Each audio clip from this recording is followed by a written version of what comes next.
السلام علیکم ورحمۃ اللہ وبرکاتہ۔ میں امید کرتا ہوں کہ آپ سب خیر و عافیت سے ہوں گے۔ تو آج کا جو ہمارا سبق ہے وہ ہے مخارج کی وجہ سے حرفوں کا بدلنا۔ کل ہم نے جو سبق پڑھا تھا اس کے اندر میں نے آپ کو بتایا تھا کہ صفات لازمہ کی وجہ سے حرفوں کا بدلنا، ٹھیک ہے۔ اگر صفات لازمہ ادا نہ ہو تو حرف دوسرے حرف سے بدل جاتا ہے، اور وہ 3 طریقے سے بدلتا تھا۔ نمبر 1، یا تو ایک حرف دوسرے سے بدل جاتا تھا عربی زبان کے اندر، یا پھر نمبر 2، ناقص اور کمی و نقصان آ جاتا تھا، اور نمبر 3، حرف کا مخترع ہو جانا، یعنی کسی عجمی زبان میں یا کسی اور زبان میں چلا جانا، ٹھیک ہے۔ آج میں آپ کو مخارج کی وجہ سے حرفوں کا بدلنا اور یہ 3 بڑی غلطیاں بتانے والا ہوں، ٹھیک ہے۔ اب یہاں پر دیکھیں، نمبر 1 پر ہے عربی حرفوں کا آپس میں مخرج کی وجہ سے بدلنا۔ اب یہاں پر دیکھیں، اگر ہم قاف کو یعنی زبان کی جڑ اور اس کے مقابل اوپر کا تالو، اگر وہاں سے قاف کو ادا نہ کریں تو پھر مخرج تھوڑا سا تبدیل کر کے تھوڑا سا آگے زبان کو اوپر لگا دیں، کاف، تو قاف اور کاف، تو یہاں پر دیکھیں قاف اور کاف کے اندر کتنا فرق ہو گیا، یہ ایک دوسرے سے کیا ہے، بدل گئے ہیں، ٹھیک ہے۔ یہ ایک مخرج کی وجہ سے ہے، جیسے قل قل قل قل قل یا ایھا الکافرون کافرون، ٹھیک ہے۔ تو یہ ایسی غلطی ہے کہ ایک حرف دوسرے سے بدل جائے گا، ٹھیک ہے۔ اب یہاں پر اسی طرح میں نے 10 حروف لکھے ہیں جو مخرج کی وجہ سے آپس میں بدل جاتے ہیں، ہم توجہ نہیں دیتے، ہم مخرج سے نہیں نکالتے، ہم ان کے اوپر کیا ہے جو ہے مشق نہیں کرتے، تو وہ کیا ہوتا ہے، جیسے یہاں پر ہا سے بدل جاتا ہے، قل هو اللہ احد، احد نہیں، قل هو اللہ احد، الحمد نہیں، الحمد، ٹھیک ہے۔ دیکھیں ہا سے بدل رہی ہے، حالانکہ ان کا مخرج الگ الگ ہے۔ حمزہ ہا یہاں سے نکلتے ہیں، عین اور ہا یہاں سے نکلتے ہیں۔ اب یہ دونوں آپس میں کیا ہوں گے، چینج ہو جائیں گے، یعنی ہا سے بدل جائے گی یا ہا سے بدل جائے گی۔ اسی طرح آپ دیکھیں آگے نمبر 3 اور 4 پر عین اور حمزہ ہے، ٹھیک ہے۔ عین یہاں سے نکلتا ہے، حمزہ یہاں سے نکلتا ہے، جیسے الحمدللہ، ان یہ حمزہ یہاں سے، انعمت، اب یہاں پر اگر آپ توجہ نہ دیں، ٹھیک ہے، تو دیکھیں انعمت دونوں ایک جگہ سے ہی، یا انعمت، ٹھیک ہے۔ تو دیکھیں حمزہ اور عین یہ دونوں آپس میں کیا ہے، مل جاتے ہیں، مخرج کی وجہ سے ایک دوسرے سے حرف تبدیل ہو جاتا ہے، عین حمزہ بن جاتا ہے اور حمزہ عین بن جاتا ہے۔ قل اعوذ، اعوذ، دیکھیں او عین واو پہ شروع ہوتا ہے، قل اعو، ٹھیک ہے۔ اگر آپ توجہ نہیں دیں گے، مخرج کو صحیح ادا نہیں کریں گے تو یہ کیا ہے، عین کیا کرے گا، حمزہ کے ساتھ بدل جائے گا، ٹھیک ہے۔ اس کے بعد اگر لاد کو، جو لاد ہوتا ہے زبان کی کروٹ اور آخر میں جو 5 داڑیں ہیں اوپر والی، ان کے ساتھ لگایا جائے تو وہاں سے لاد ادا ہوتا ہے۔ اگر اس کو کیا ہے اس مخرج سے ادا نہ کیا جائے، اکثر جیسے پڑھتے ہیں دال کے آواز بھی یہاں سے نکل آتی ہے، تھوڑا سا آگے لگائیں تو، ٹھیک ہے۔ تو یہ کیا ہوتا ہے، غیر المغضوب علیہم ولا الضالین، یہ جو لاد ہوتا ہے اس کی آواز، اس کے اندر صفت استطالت ہے، یعنی اس کا مخرج طویل ہے تو آواز کیا ہے، طویل باہر آتی ہے، ولا، یہ جو آواز ہے یہ لاد کے اندر صفت استطالت ہے، ٹھیک ہے۔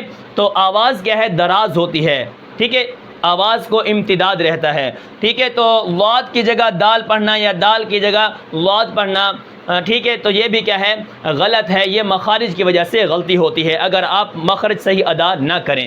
مخرج کا معنی ہوتا ہے نکلنے کی جگہ، اگر آپ جگہ تبدیل کر جائیں گے تو ایک حرف دوسرے سے بدل جائے گا۔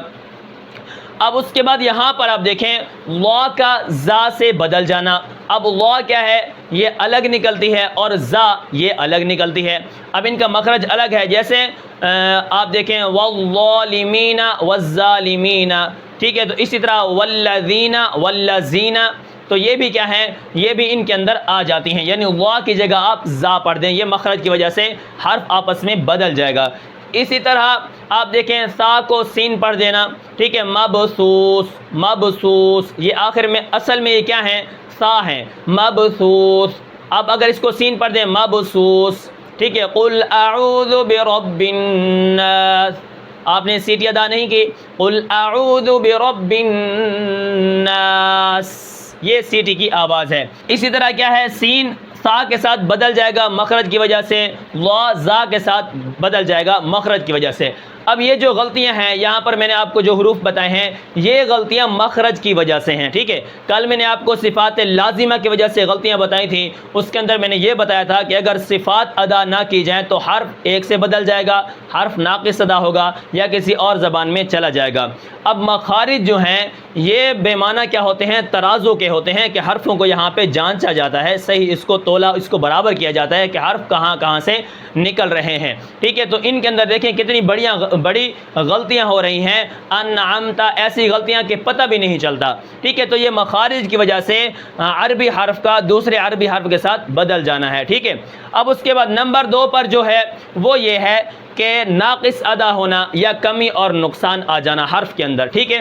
اب یہاں پر دیکھیں وہ فرماتے ہیں کہ اگر ضاد کے اندر جس طرح ہم ضاد کا مخرج ہے ہم اس کو ادا کرتے ہیں، اب ضاد کا مخرج ہے حافہ لسان، زبان کی کروٹ اور اوپر کی 5 داڑھیں، آخر والی جو داڑھیں ہیں اس کو داڑھیں کہتے ہیں، ان کے ساتھ جب زبان کی کروٹ لگتی ہے تو وہاں سے وَلَللَّهِ آواز میں امتداد ہوتا ہے تو یہ ضاد ادا ہوتا ہے، وَلَللَّهِ وَلَللَّهِ۔ تو یہاں پر دیکھیں اگر آپ 3 داڑھوں سے ادا کریں گے یا 4 داڑھوں کے ساتھ زبان کی کروٹ کو لگائیں گے، ایک تو مخرج کے اندر کمی ہو جائے گی، دوسرا حرف ناقص ادا ہوگا۔ اسی طرح جو لام کا مخرج طویل ہے اگر اس میں بھی آپ تھوڑا کمی بیشی کریں گے تو یہ کیا ہو جائے گا، کمی اور نقصان آ جائے گا، اور اسی طرح حرف کیا ہوگا، ناقص ادا ہوگا، ٹھیک ہے۔ تو آپ یہ مثالیں اس کے اوپر کیا ہے دیکھ سکتے ہیں، یعنی حرف کا ناقص ادا ہونا یا کمی اور نقصان آ جانا، ٹھیک ہے۔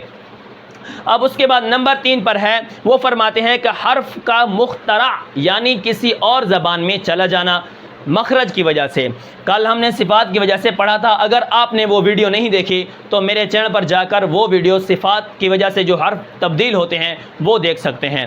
اب یہاں پر دیکھیں اگر مخرج کو میں تبدیل کروں تو تا کی بجائے ٹا، تا ٹا، تا ٹا، تھوڑا سا فرق ہے، تا ٹا، ٹھیک ہے۔